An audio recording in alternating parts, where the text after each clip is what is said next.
Hi, I'm Roger Price, and I'm a volunteer at the Highline Heritage Museum. And I'm here on 152nd today down in Old Burien. And I'd like to say a few things about the Burien Food Center. It's in my background here. But back in the early days, Ivan Phillips had a service station just about where the grocery store and feed store is.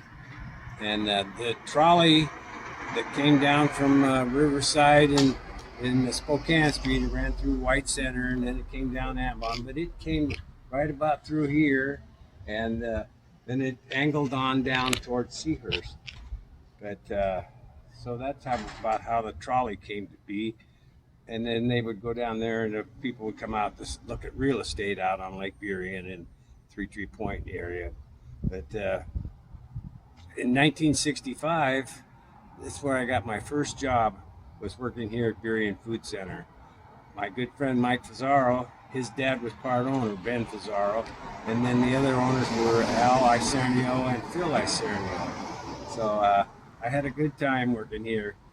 I started as a box boy, and then I remember one time Mike was trying to show me what some of my duties were, so he put a broom in my hand and said, "Here, go sweep out the frozen food lockers." So he kind of got that big chuckle out of that because it was pretty cold in there. And I also cleaned in the fish market and the meat market. Judd DeLeon and his wife Virginia had the fish market, and John Caliper had a nice meat business going on in the meat department. But, so this is a little bit of a picture of how it looked back then. You can see that it really hasn't changed a whole lot since then. But I'd also like to add that my friend Phil Isernio, who was my boss back then, he was got picked to throw out the first pitch at a Mariner game a couple weeks back. And I know Phil was well deserving of it because baseball has been in his life for his whole life.